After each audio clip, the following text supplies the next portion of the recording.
Oi, crianças! Oi, famílias! Tudo bem com vocês? E aí, como é que foram de feriado? Tempinho chuvoso, né?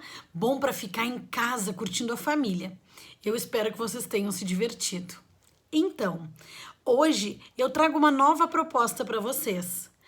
Eu e as outras professoras dos níveis 2, a gente planejou muitas coisas legais da nossa cultura gaúcha, porque vocês sabem que setembro é o mês das comemorações da Revolução Farroupilha.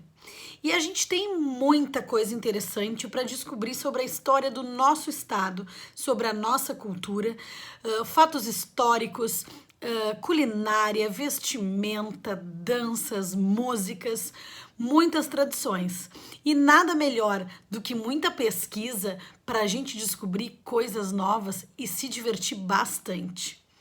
Hoje a gente começa com uma história muito legal, que é a história do charque. Vocês sabem o que é charque? Vocês já comeram uma comida muito conhecida aqui no nosso estado que se chama arroz de carreteiro? Ouvi sim, ouvi não. Então, eu convido vocês para conhecerem a história do charque. É o charque que a gente utiliza para fazer o arroz de carreteiro, que é uma das comidas mais típicas, mais características do nosso estado. Tá bem? Vem comigo! Olá, crianças, tudo bem? Hoje a prof vai contar para vocês uma história muito interessante. A glamurosa história do charque. No século XV, a região sul era habitada pelos povos indígenas Charrua, Gés, Guarani e Carijó, que viviam as suas vidas tranquilamente, explorando os recursos naturais, a caça e a pesca. No século XVI, a Espanha envia ao Brasil padres jesuítas para catequizar os índios e estes fundam aldeias chamadas missões jesuíticas. Eles trouxeram várias cabeças de gado para a produção de carne, leite e ajudar na lavoura. Ainda no século XVI, bandeirantes atacaram as missões para aprisionar os índios com o objetivo de escravizá-los. Os jesuítas e os índios que sobreviveram aos ataques abandonaram as missões, e o gado deixado para trás ficou solto pelos campos por mais de 100 anos, passando todo o século XVII se reproduzindo, originando o rebanho da campanha gaúcha, e chegam nessa época a 48 milhões de reses. No século XVIII, o Brasil está crescendo e são criadas as grandes fazendas de café. E inicia-se o ciclo do ouro, com 100% da mão de obra dessas fazendas e mineradora no Brasil de escravos. O Nordeste, com seu clima ensolarado, produz ração para alimentar os escravos, a carne de sol por ser barata e dispensar refrigeração. O produto não era grande na época, mas mesmo assim os produtores de carne de sol já exportavam para outros estados do Brasil.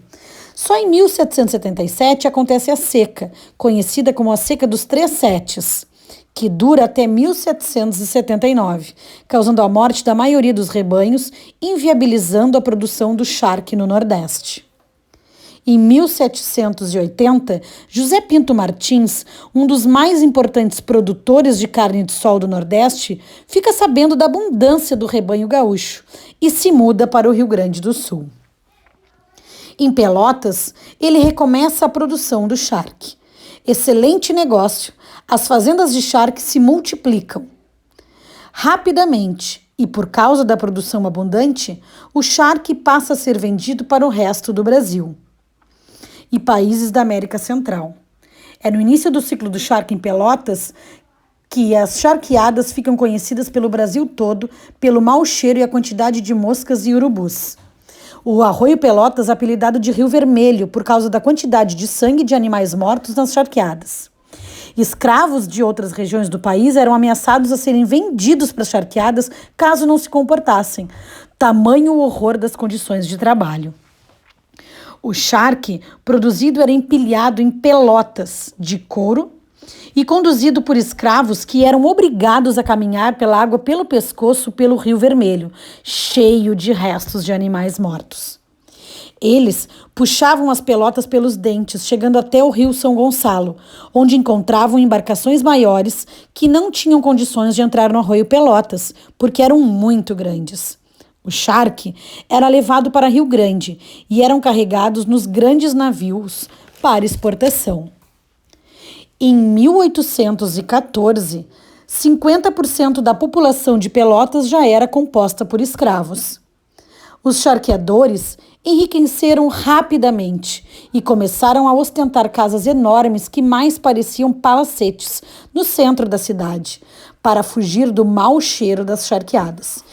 Em 1829, Dom Pedro I outorga o primeiro Barão do Charque. E em 1835, a freguesia de São Francisco de Paula é promovida à cidade de Pelotas, numa referência às pelotas utilizadas pelos escravos para o transporte do charque. Em 1860, Pelotas e Rio Grande apresentam um crescimento de 900% de patrimônio dos charqueadores é suficiente para que eles adquirissem as maiores plantações de café disponíveis no Sudeste. Em 1888, é assinada a Lei Áurea e, com a abolição da escravatura, acaba também com o consumo de charque em todo o país. E, além disso, a falta de mão de obra escrava eleva o custo da produção. Então, crianças, conheceram a história do charque? Algumas coisas bem tristes aconteceram, mas outras muito importantes. E elas fazem parte da história do nosso estado, né? Fazem parte da nossa história. E quando o ciclo do charque acabou, foi quando acabou a escravidão. E isso foi muito importante para a nossa sociedade, nós não termos mais um povo escravizado e sofrendo tudo que eles sofreram, que a gente viu que foi bem triste. E se encerrou o ciclo do charque, mas o charque é uma herança que nós gaúchos carregamos e fizemos ele até os dias de hoje. Né? A gente tem disponível no supermercado, no açougue, a gente pode fazer o charque na nossa casa, isso mesmo. E ele faz essa comida deliciosa que se chama arroz de carreteiro, que eu já falei para vocês. Então, a minha proposta de hoje é que vocês pesquisem com a família de vocês uma receita típica de comida do Rio Grande do Sul. Isso mesmo, pode ser doce, pode ser salgado, né? Vocês vão fazer essa pesquisa e vão contar aqui no nosso grupo que receita é essa. Os ingredientes, se é doce, se é salgado, o que precisa, tá bem? Vocês podem fazer um vídeo contando aqui para mim e para os amigos de vocês. E também podem fazer desenho sobre essa receita. Mas o importante é vocês realizarem essa pesquisa com a família e escolherem uma receita bem deliciosa para dividir aqui com os amigos. Eu já sei o que eu vou fazer. E esperem que eu vou contar para vocês, tá bem? Vou ficar aqui no nosso grupo esperando e bem feliz, porque essa proposta vai ser realmente uma delícia. Um beijo da Paty.